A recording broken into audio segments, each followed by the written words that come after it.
Yes, my wife cheated on me, and yes, she left me for another man. And yes, at first I was filled with rage and wanted to destroy both of them, but that never happened. Still, I suppose this is a revenge story, but I never intended it to be so. My name is Randy Clipson, and I'm just an average guy. I'm not a hunk. In most of my life, I was overweight in high school. That changed because I played football, and it was because of football that I got my nickname Chipper. They used to say that if I chipped someone, they were going down. When you're 6 feet 3 inches tall and weigh 260 pounds, you're kind of expected to play football. I was not a great athlete, but I had considerable upper body strength even in high school and could push defensive linemen backward. Playing football really helped me a lot through those 4 years of school. First of all, I shed most of the fat I had carried around most of my life. Even though I still had a bit of a belly, the muscle I had accumulated more than offset that. Nevertheless, when you've been fat most of your life, you tend to think of yourself as a fatty. Add to that mindset, I was painfully shy because I had been teased about my weight all through grade and middle school. Now, in high school, I was a football player and no one made fun of Maine anymore. Being on the football team also came with certain privileges. I was no longer a pariah amongst the girls. Don't get me wrong, I didn't attract the cheerleaders, but some girls were more than willing to go out with me. Still, I didn't date very much until my senior year. That was when I met Cindy. Cindy Crawley had transferred into our school toward the end of my junior year, so even though she was in my class, I didn't take notice of her until senior year. Cindy had the most beautiful face I had ever seen. However, she was at least 30 to 40 pounds overweight. This turned off most of the boys in my class, and I'm not proud to admit it, but I wasn't interested in Cindy at first either. It wasn't until we were paired up in chemistry that I really got to know her. Chemistry for me was more than complicated, but not for Cindy. So she helped me a lot. I would go so far as to say that if it wasn't for Cindy, I would have failed chemistry and probably not gone to college. Also, while we were partners, I learned how friendly and funny she was. I also found out that we had something in common. We had both started school late. Cindy had had a congenital heart defect that 1.5 years to correct. I was born at the end of the year, and then my parents decided to hold me back a year. That meant that Cindy and I were both 19. It took all my courage, but finally, I decided to ask her out. I think she was suspicious of my intentions at first. I really couldn't blame her. As bad as my early school years had been, hers had been much worse. She was always the target of cruel pranks and taunting. Still, she reluctantly agreed to go out with me. It was a simple date where I just took her to the movies and then out for an ice cream soda. It was a fun date, but I was too shy to try and kiss her. Instead, I shook her hand and asked if I could call her. I could see she was thrilled. We went on several dates over the next several weeks. By the third date, I had worked up the courage to give Cindy a kiss on the cheek. Then we progressed to necking with me, making it to first base. The more I saw of Cindy, the more I cared about her. While my budding romance was lumbering along, the football season was moving in a surprising direction. My high school Kevin High had never been much of a football powerhouse, but this season all the stars seemed to be aligning. Kirk Simmons was our star quarterback, and we had the Bailey twins, Todd and Jason, as our running backs. I was now the left tackle, and I protected Kirk's blind side. I did a reasonably good job, and that Kirk was never sacked by anyone coming around my end. We had lost our first game of the season to Mohawk High 21-17. Mohawk High had always been a perennial football power. After that game, we ran off 7 straight wins and advanced to the regionals. We made it all the way to the state finals before Towson High put us down 28-14. However, it wasn't all bad. We ousted Mohawk High in the semifinals 38-7. That was very satisfying. I'm sorry I don't get to relive the glory days of high school football very often. I couldn't resist. Anyway, my romance with Cindy continued and we had advanced to second base. When prom season arrived, I immediately asked Cindy to be my date. She squealed with delight and accepted with a big, huge kiss. During the 4 weeks before the prom, Cindy went on a crash diet. She lost about 20 pounds to fit into the prom dress she had purchased. When I picked her up for the prom, my eyes almost popped out of their sockets. Even though she was still what most guys would consider fat, I thought she was gorgeous. Cindy had always had big breasts, but they had never been so noticeable until I saw her in that light blue prom dress. The dress barely contained her breasts as they threatened to spill over the top. The night was a dream for both of us as we danced with each other the entire evening. When the evening came to a close, I wanted to go parking with Cindy, but she had other ideas, directing me to a wooded area about 30 miles outside of town. Cindy explained that her uncle had a small cabin he used when he wanted to go hunting. The cabin was indeed small. It only had a tiny kitchen, a couch in front of a television, a bed, and a bathroom. We started on the sofa with our usual fooling around. Ended the night being a happy guy, even with our extracurricular activities. I got Cindy back to her house 15 minutes before her curfew of 2 a.m. Cindy and I remained close throughout the rest of high school. We had sex whenever we could, but always careful to use a rubber. With graduation, I have been offered a partial scholarship to play football for a Division II school 2 states over. Cindy opted to attend the local community college. My major was computer science and hers was psychology. Since I was going away to school, we discussed what we should do about our relationship. By mutual agreement, we decided to break up. We felt that it wasn't fair to tie the other down. It was the hardest decision I had ever made. I can't even explain how horrible I felt going off to school and leaving Cindy behind. She told me that if we were meant to be together, we would. I was terrified I was going to lose her. I was hurting so badly. When I arrived at Mountain Ridge University, I almost headed straight home. But I couldn't do that. I had made a commitment to the university, and I would honor it. Besides, I really wanted to get a college education. The only thing that I could think to do was to throw myself into my football practices and my schoolwork. From the time I woke up until I laid my head on my pillow at night, I pushed myself to keep my mind occupied. My coaches and my teachers were impressed by my work ethic, even though the coaches advised against it. I took a full load of classes. One thing about being a college football player, they burned the last of my fat off and replaced it with muscle. That combined with all the weight training, and I had not only upper body strength, but lower body as well. Since I only had a partial scholarship, my parents had to cover the balance. I knew they were struggling with the cost, but since I was playing football, I couldn't help financially. I had no money to come home, but I called Cindy every week. She seemed as devastated by her split up as I was. My first year of college came to an end, and it had been successful from a football and academic standpoint. I have been inserted into the starting lineup by the third game of the season. I was too slow to play tackle, so they moved me inside to play left guard. My added strength allowed me to open holes for our running backs, and we finished the season with an 8-2 record. Academically, I ended the year on the dean's list. My parents were thrilled. During the summer, Cindy and I picked up where we had left off. I was now head over heels in love with her, or at least that is what I believed at the time. I have gone back and forth as to whether we were indeed in love or just in lust, after much thought. I think for me anyway, it was love because a small part of me still loves her. I worked during the summer and took 3 online courses. I was hell-bent to finish college as soon as possible. Cindy and I picked up our sexual activities. Also, I was exploring her body every way I could, every chance we had. I finished college in 3 years and married Cindy right after graduation. We both took jobs with the same multinational software and electronics company in Virginia, Triorbit Electronics. I worked in software development, and Cindy worked in human resources.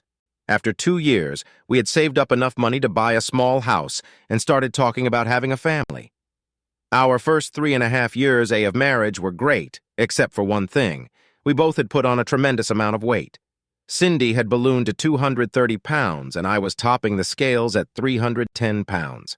I could carry the extra pounds better than Cindy because of my height. Neither one of us was happy about the excess weight, but neither one of us could stick to any diet, as far as I was concerned. I loved Cindy no matter what size she was. After 3 years of marriage and no kids, we consulted our family doctor. After running a series of tests, he found nothing wrong with either of us, but suggested that we lose some weight. He felt that it might help Cindy conceive. So, for the first time in our lives, we went on a strict diet after 6 months. Cindy was down 50 pounds. I was only down about 25, but I have to admit that I cheated more than I should. The loss of weight on Cindy was noticeable. I could see that men were starting to eye her like they had never done before. In addition to the diet, Cindy began going to the gym 5 days a week. As I watched her transformation, I realized I had to get my acting gear.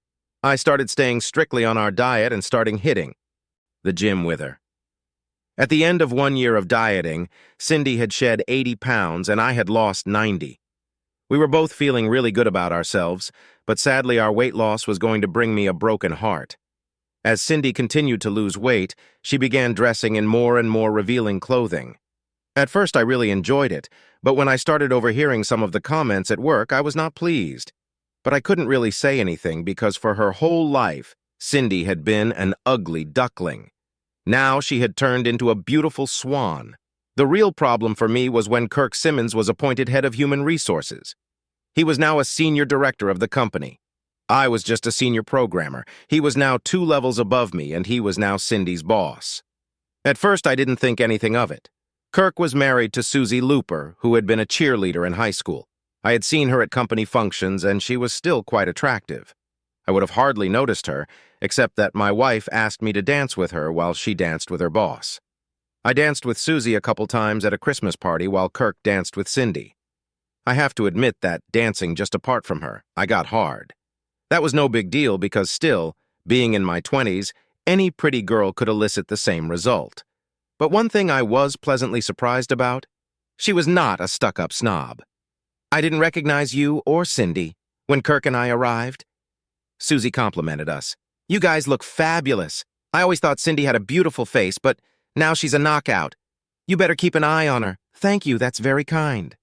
I said a little embarrassed. You guys look fabulous. Also, Kirk looks the same as he did in high school, and you look even better. Thank you. That's really sweet of you. Susie blushed slightly as the music ended 5 months before our 4th anniversary. Cindy informed me that she was going back on birth control pills. What about having kids? I objected. I've decided that I don't want any right now, she said bluntly. Oh, just like that. You've decided. I was angry. Look, we'll have kids, she said as she stroked my arm. I just don't want to get fat again.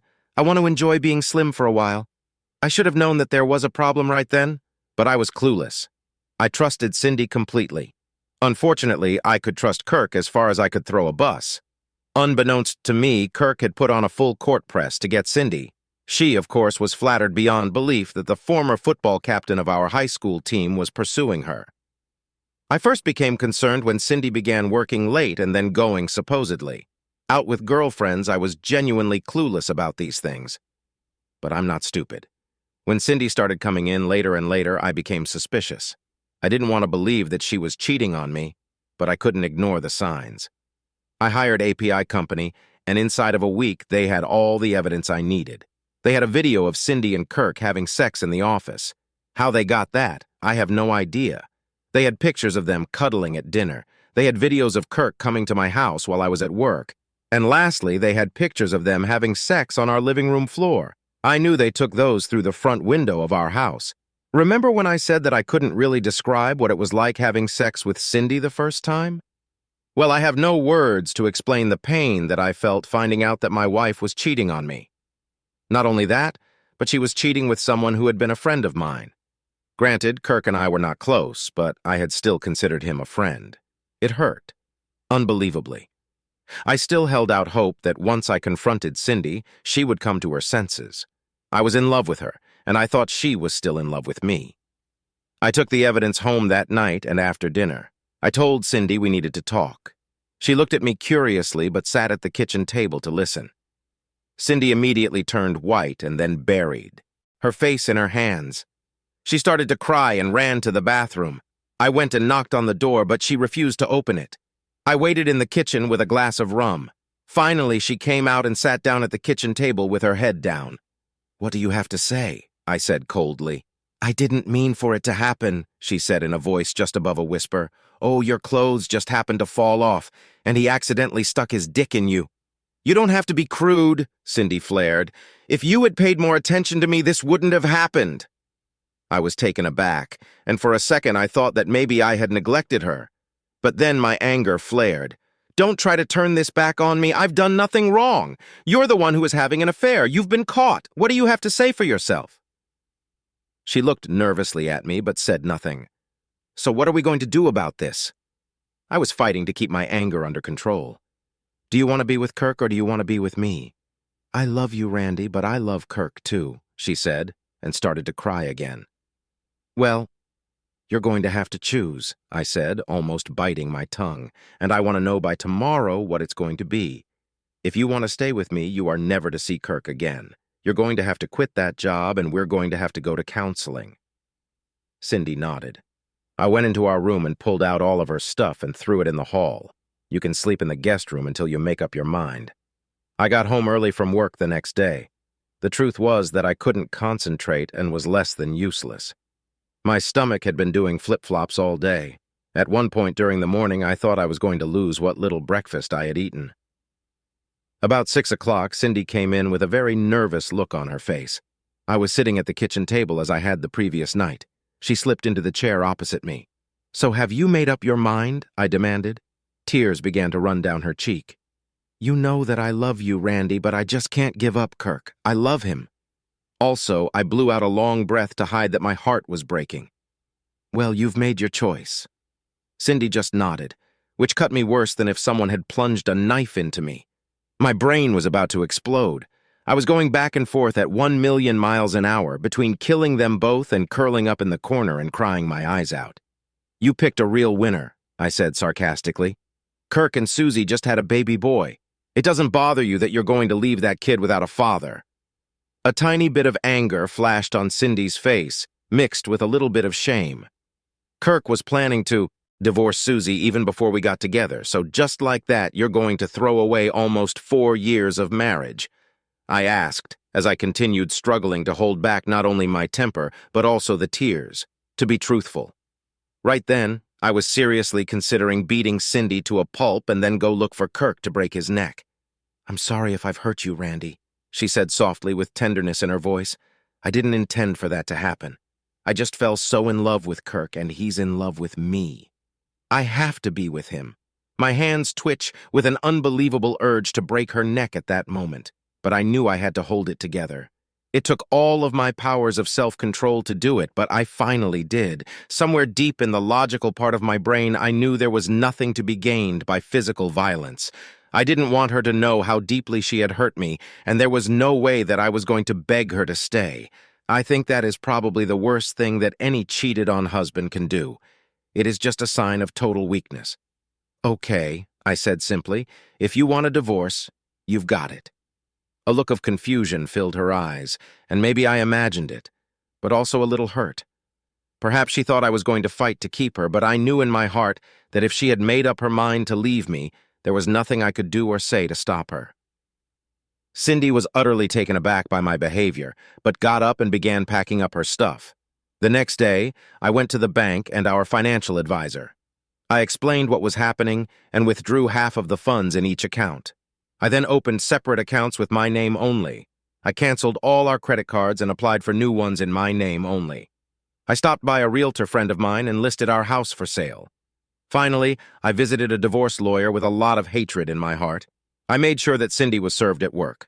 I also listed adultery as the cause. The divorce itself was relatively straightforward. Since we'd only been married about 4 years and had no kids, there was nothing to argue over. We split everything 50-50 and went our separate ways. Kirk's divorce was a lot messier. He had a kid less than a year old, and Susie had never worked. He had to pay child support and alimony. One thing about Kirk's divorce that I will admit gave me some pleasure. He decided to go cheap on his lawyer. Instead of the spousal maintenance being limited to a year or two, it was set at 15 years. Kirk wasn't happy, but he signed the papers. 2 months after the divorces were final, Kirk and Cindy got married. It was a bitter pill to swallow. I spent the first week after the breakup. I was totally lost. I'm not much of a drinker, so that didn't appeal to me. I was consumed for several weeks with trying to come up with some plan to get revenge on both Kirk and Cindy. I'm pretty sure every guy who has ever been cheated on does the same thing. I even started searching on the internet for information about how ex-husbands got revenge on their former wives and lovers. I was in a really dark place. I even bought a gun. Then I began reading story after story about guys who had gotten revenge. At first, my only thoughts of revenge involved violence. Then I started planning to destroy their property. But I quickly realized that both of those ideas would just blow back on me. They were stupid ideas like flattening all their tires, putting sugar in their gas tanks, flooding their new house, and a bunch of other silly ideas. The more stories I read about revenge, the more I realized how ridiculous most of them were. I found no way to gain the revenge I wanted. Finally, I sought counseling at my church. The pastor talked to me for almost 2 hours. He explained to me that the hurt from my wife's betrayal wouldn't go away with any kind of revenge. No matter how much I hurt my former wife or her new husband, the pain would still be there. The pastor's advice was really pretty simple for a person with my kind of pain. He told me that only time and distance would heal my heart. Even though I wasn't sure I believed him, I realized that being near Cindy and not being able to be with her would tear open the wound every time I saw her. I also realized that the pastor was right about one thing. Revenge wouldn't stop the hurt, so I took his advice. That meant I had to put distance between Cindy and me. My opportunity came when I heard rumors that the company was in trouble. Apparently, the firm had entered into a contract with the Defense Department. The deal promised big profits, but there was a downside. Our firm was charged with developing an entirely new software and electronics package for the Air Force's fighters and bombers. It's totally classified, so I can't even begin to tell you about it. Suffice to say that it was going to put the United States head and shoulders above the Russians and the Chinese. That is, of course, if my company could deliver. That evening was delightful. Kelly made me loaf with mashed potatoes, string beans, and sherbet for dessert. It was fun having someone to talk to. Scotty, as his mother called him, was a very outgoing and friendly kid.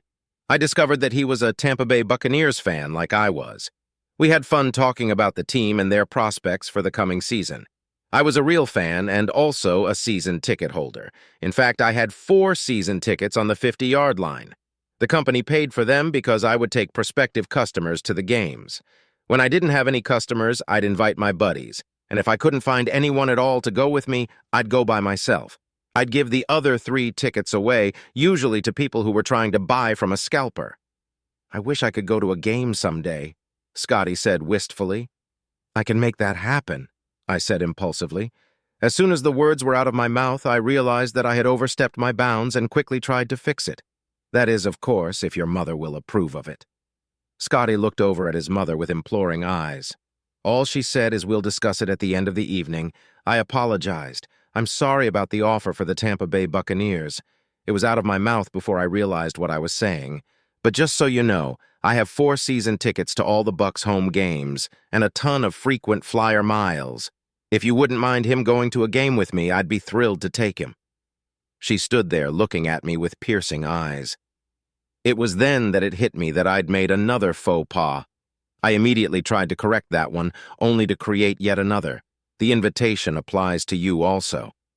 After a moment's pause, I stuttered, I'd get separate rooms for us. You and Scotty would be in one and I'd be in the other. I could feel my face burning in my stupidity. But all that Kelly did was smile. You are the sweetest man, she said with a chuckle. Your expression is priceless. I breathed a sigh of relief. I really didn't want to offend Kelly. I truly enjoyed her company and was hoping that we could get together from time to time. I decided to plunge ahead. Would you mind if I asked you out when I town? If you're with someone, I'll understand. I just really enjoyed having someone to talk to. Kelly studied me for a long moment. Then she smiled. Randy, I've known you since high school. I always thought you were cute and one of the nicest guys, but never considered dating you because I had Jason. Now that I've gotten to know you a little, yes, I'd be pleased if you called me. And I'd love to go see the Tampa Bay Buccaneers with you and Scotty over the following year. I would call Kelly every time I returned to Virginia and we would get together. Several times I booked trips back east when I really didn't have to be there. It wasn't a love affair at first. We were just good friends who enjoyed spending time together, Ida, Kelly, and Scotty, to the final game of the season. That year, the Bucs needed to win to make it into the playoffs, and they did. Scotty was beside himself with joy over the win that night. After Scotty went to bed, Kelly came over to my room and we became more than just good friends. When Kelly knocked on my door, I was watching a local sports station, as they did in an F analysis of the Bucs game. She was the last person I expected to come knocking on my door at that time of night. Is something wrong? I asked with real concern. Is Scotty all right? No, nothing's wrong, she replied with a smile, and Scotty is sleeping soundly, happy that his Bucs are going to the playoffs. I just was hoping that we could have a drink and talk. I looked down at my boxer shorts and my t-shirt. "Let me put some pants on," I said as I left the door to find my trousers. I thought I had tossed them on the chair in the corner. They weren't there. "No need," Kelly said as she pushed the door open and entered frantically. I looked for my pants, which worn on the chair, and I couldn't find them on the floor either. I began scanning around the room, which brought a giggle from Kelly. Now my face was fire engine red. "If you feel uncomfortable, I can put us on an even playing field." Kelly smiled as she undid her skirt and let it fall to the floor. "Now we're both in our underwear. Mix me a drink and come sit down." I went to the minibar and pulled out 2 small bottles of rum and 2 cans of Coke. As I said, I'm not much of a drinker, but I do like rum and Coke occasionally as I mix the drinks. Kelly climbed up on my bed and sat cross-legged. It was hard not to stare at her white-laced panties. After handing Kelly her drink, I looked around trying to find a place to sit. Kelly saw my head darting around and knew what I was struggling with. She patted the bed beside her. "Come on, sit here. I don't bite." Still bright red, I nodded and sat down next to her. I quickly took a big swallow of my drink. I could feel the rum course through my body, and I relaxed a bit. We talked for a while, and when we finished our drinks, I took her cup and asked her if she wanted another. She shook her head, and I waited for her to get up. I figured she'd head back to her son. I was totally wrong about that, not sure what to do. I put the cups in the wastebasket and sat down again. When I did, Kelly kissed me on the lips. It was quick and soft, sending an electrical charge through my body. She saw my surprise and smiled. "I've been waiting for months for you to kiss me. I figured that you still thought of me as that high school cheerleader who was unattainable. Let me assure you that I am not that person anymore." Kelly had read me like a book. There have been so many times that I wanted to kiss her but was afraid. I didn't want to take a chance of losing her as a friend. I leaned forward and kissed her. We kissed a long time with our tongues, exploring every part of each other's mouth. She tasted so sweet when we broke apart. I said, "You are a beautiful and amazing woman." Kelly then laid her head on my chest. That night of sex was even better than my first time with Cindy. 6 months after that night, Kelly and I became engaged. Scotty was thrilled that I was going to be his dad. A year after that night, we were married. Jason had been as big a turd as Kelly had claimed. He barely spoke to his son, and he really resented me. Jason was still close friends with Kirk, and every time he came to Kelly's apartment when I was there, he had to tell me how happy they were and what great sex Kirk and Cindy were having. I guess he thought it would make me jealous. I just listened and said nothing. What I did learn was that Kirk was still heading up the human resources department for the company, but Cindy had given up her job to be a full-time mom.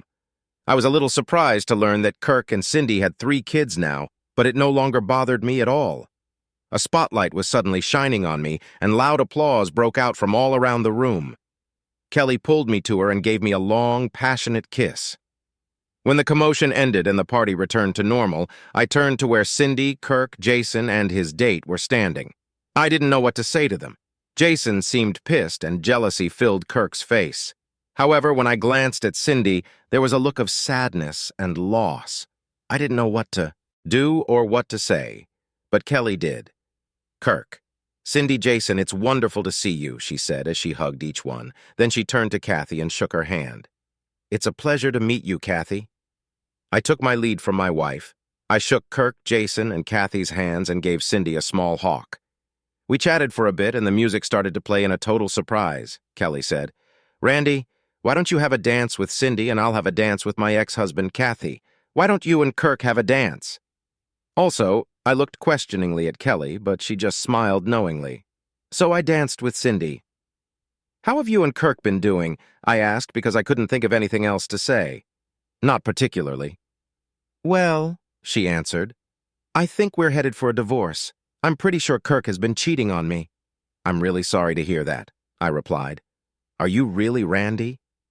She looked at me with total skepticism. "I figured you'd say something like it serves you right."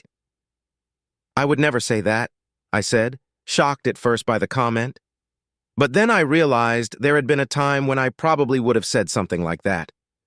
Well, to be truthful, when we first broke up, if you'd come to me, then I probably would have said something like that, but I couldn't hate you. You were my first love, and it hurt to lose you. But life moves on, and so have I. The music stopped shortly after that, and tears were streaming down Cindy's face. When I left you, I made the biggest mistake of my life, and there is nothing I can do to fix it. I watched Cindy walk away from me, and I truly felt sorry for her. I felt Kelly put her arm around me, so I leaned down and kissed her. "How was your dance with Jason?" I asked. "He's still a jerk," she answered with a smile.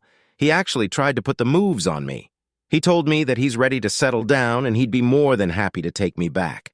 I just laughed at him and told him why would I want him. When I had the greatest man in the world, I watched Cindy reach their table and sat down. Even from this distance, I could see the tears. Kirk and Jason appeared to be having a heated discussion. If I had to guess, I say that Kirk tried to put a move on Jason's date. I thought back to the pain I had felt when Cindy left me. Something like that never truly goes away. It's like a bad cut. It leaves a scar. I also thought of all the planning for revenge that filled me during that time. The pastor had been right. No amount of revenge would have ever stopped my pain. It indeed was time and distance that had healed me. As I said at the beginning, even though I had given up on the idea of getting revenge, I had in fact achieved it. My revenge was exacted in the only way that is truly meaningful to someone who has been cheated on. I was living well, loved, and totally happy.